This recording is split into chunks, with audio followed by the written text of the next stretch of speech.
In this video, we will hear horror stories of delivery drivers. As night falls, some deliveries turn into chilling encounters. Under the rain. I should have never gone out to deliver the flowers on that stormy night. Something more than just a customer lived in that house. I'm a flower delivery driver, and although it's not an exciting job, it can be comforting to see the joy a well-chosen bouquet brings. However, that night, nothing was normal. The sky was heavy with dark clouds, and the rain pounded hard from the moment I started my route. The address for the last delivery felt strange. It was already past 10 at night, and although I know the city like the back of my hand, it was as if I had never been to that area before. The GPS guided me along a secondary road, unlit, surrounded by trees that seemed to bend with the wind. Raindrops battered the windshield and made visibility difficult. Along the way, I passed old, run-down houses, but none of them seemed inhabited. Finally, the GPS instructed me to turn onto a barely visible driveway, a gravel path that crunched beneath the car's wheels. The house stood atop a small hill.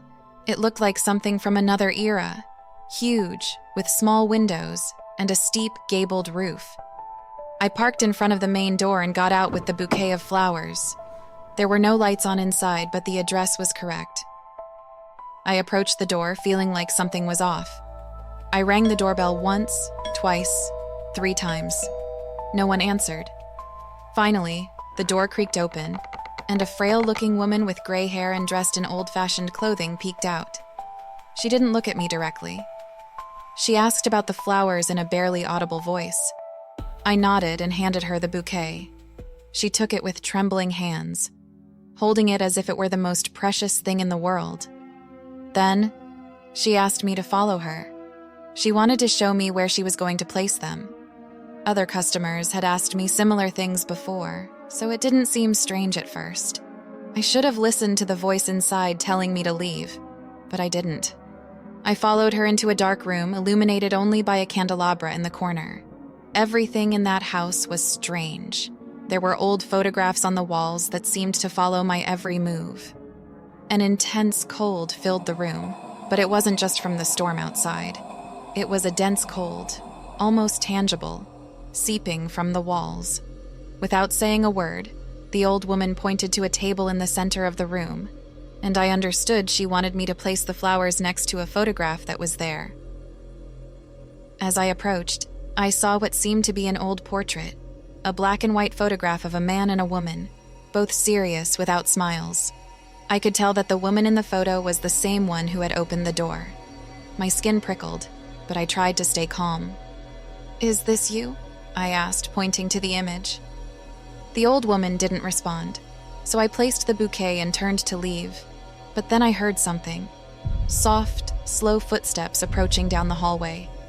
My heart raced, expecting a family member or someone else to appear, but the woman didn't move. She didn't seem to hear anything. Suddenly, the candelabra flickered, and the door to the room slammed shut, trapping me inside.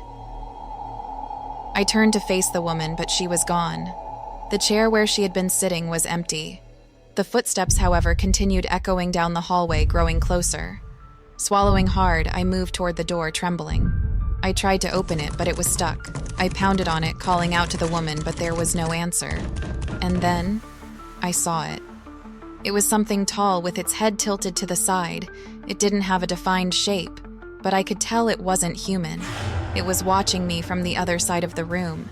Its eyes, though barely visible, glowed in the dark, reflecting the little light that remained. It took small steps toward me, dragging its feet across the wooden floor, and a whisper began to fill the air, as if someone were trying to speak. I was paralyzed. I couldn't tear my eyes away from that thing. Suddenly, the figure stopped moving and leaned forward as if it wanted to get a closer look at me. Its mouth, which had seemed closed until then, opened unnaturally wide, revealing sharp yellow teeth in its dark, disturbing face. It let out a harsh, guttural sound, a whisper I could barely understand. "You shouldn't be here." I don't know where I found the strength, but I forced open the stuck door and ran for the exit.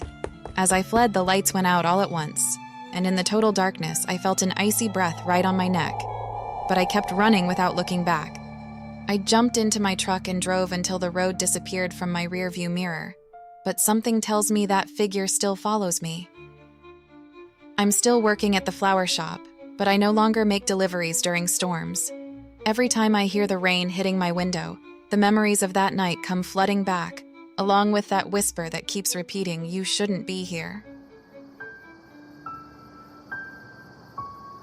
The cursed route. I had never seen anyone on those streets, but ever since I started this new route, that woman was always there, watching me from a distance. A few months ago, I started working as a package delivery driver for a mail company.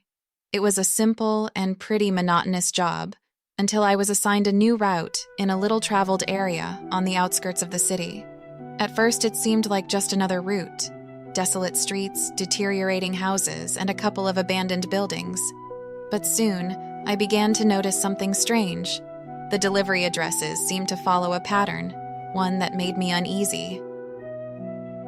The first time I saw that woman was during one of those deliveries, in a half-ruined neighborhood. She was standing next to a bent traffic sign, wearing an old jacket and messy hair. Her eyes were fixed on me, unblinking as if waiting for something. I didn't give it much thought and continued on my way, assuming she was just someone from the neighborhood. The next day, I had another delivery on a lonely street. As I left the package at the door, I felt a strange chill. I looked back, and there she was, in the middle of the street a few meters away, wearing the same clothes and staring at me with the same vacant gaze, as if she wanted to come closer and tell me something. My discomfort grew, but I kept telling myself it was surely just a coincidence, that she was just a homeless person wandering around the area. The deliveries became a disturbing routine. Every time I dropped off a package, I'd see her in a corner, sometimes closer, sometimes further away. One afternoon, while leaving a package at a rundown house, I noticed she wasn't outside like usual, but inside, behind a broken window. I could barely make out her silhouette, but her figure remained still, almost transparent under the dim light of the sunset. I started to feel that something was wrong, but I didn't know what it was. Eventually, my curiosity led me to investigate. I reviewed the delivery records and searched online, finding a news article about a woman who had mysteriously disappeared 5 years ago, right in that same area. The places of my deliveries matched the spots where she had been seen for the last time before vanishing. I began to realize that I was retracing her final steps, and with each delivery, it felt like I was getting deeper into her story. One afternoon, my route took me to a deserted park, overgrown with weeds and rusted benches. As I walked towards the designated address, I felt a presence behind me. I quickly turned around, and to my horror, I saw her just a few meters away. This time, I could clearly see her face, pale, with sunken eyes and lips that moved without making any sound. I felt a cold that wasn't normal, a chill that came from her. I started running out of fear, and after a moment, I turned to see if she was following me, but she was gone. That night, I had a disturbing dream. In it, I was lost on a dark road, unable to move forward or back. Everything was silent except for a faint murmur coming from somewhere I couldn't identify. I woke up drenched in sweat, haunted by the vivid memory of her tormented face.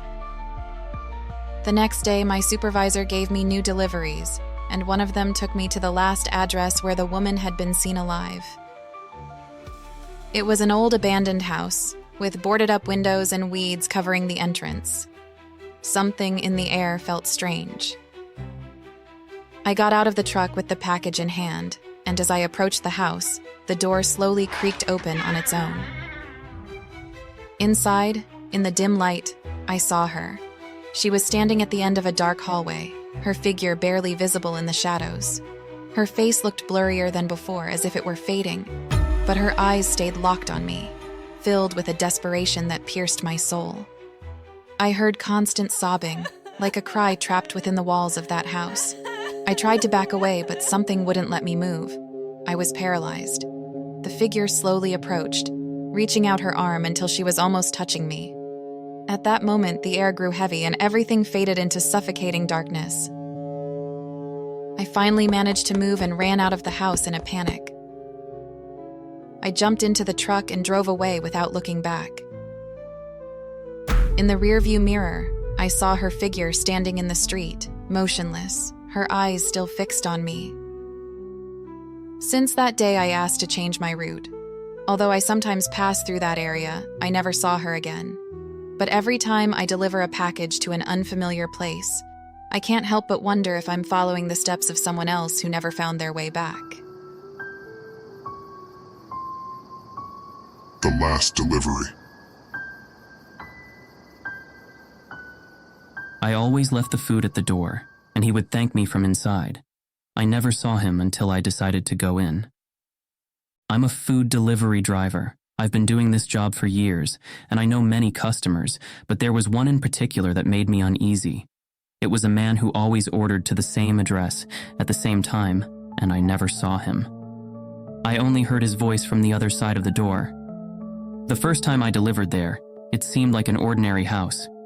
It was an old home with an overgrown garden and windows always covered by thick curtains. I rang the doorbell, but no one answered. I was about to leave when I heard a deep, calm voice thanking me from behind the door.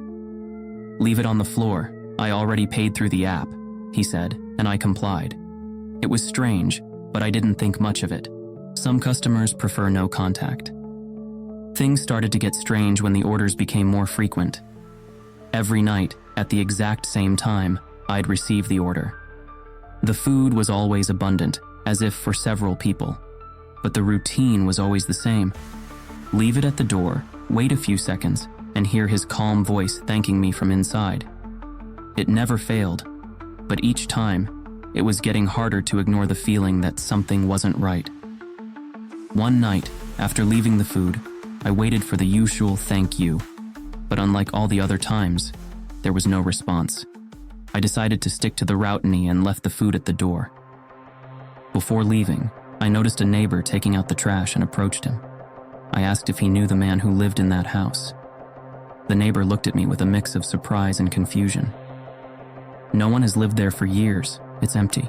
The last family moved out after the owner died, over a decade ago." It couldn't be. A chill ran down my spine, and I went back to my bike without saying anything. But I didn't leave. I waited until the neighborhood was silent. Something inside me told me I needed to know who was behind these daily orders. After waiting a while, I approached the house, walking slowly with a mix of fear and curiosity, and pushed the door. It was slightly ajar, as if someone had forgotten to close it properly. Inside, the air was thick, with the smell of dampness and decay. I carefully stepped in, lighting my way with my phone's flashlight. The living room was covered in dust and the old furniture looked like it had been abandoned for years. However, there was something in the atmosphere that felt alive. I walked to the dining room and saw the food I had delivered, still in its bags. Everything was untouched, as if no one had ever eaten it. But the worst part was when I reached the hallway leading to the bedrooms. I felt an indescribable cold, and in the faint light from a broken window, I saw a figure standing at the end. It was a tall, dark silhouette, completely still. When I pointed the flashlight, the flickering light revealed something I will never forget. A man with a cadaverous face, sunken eyes, and grayish skin. I couldn't see anyone else, but I could feel more than one presence in that house. His voice echoed, no longer calm, but now whispery and broken. "Thank you for bringing us dinner." I tried to run, but the hallway felt endless. I could feel something pulling at my clothes, and those whispers filled my head. Different voices speaking all at once, repeating the same thing. "You have to stay. Never leave." My body felt heavy, like something invisible was dragging me to the ground. I struggled to stay on my feet. I don't know how long I fought to get out, but it felt like an eternity until I finally reached the door and ran. I ran until my legs couldn't take it anymore, feeling the shadows chasing me. I reached my bike and left without looking back. When I got home, I locked everything and made sure not a single crack was open. I thought I was safe, but the nightmare didn't end. That same night, as I tried to sleep, I heard a soft knock on my bedroom door that gradually became a persistent tapping. I gathered my courage and slowly got up. When I opened the door, no one was there. But I heard something that froze me, a whisper behind me. That familiar thank you. Thank you for the food. I never went back to work as a delivery driver. I left that house behind, but every night, in the silence, I hear that insistent whisper, as if something or someone had followed me here. Thank you for journeying with us through the dark passages of these stories. If you enjoyed them, give us a like, share, and subscribe so you don't miss more tales of terror. Until next time, where fear will once again be your companion.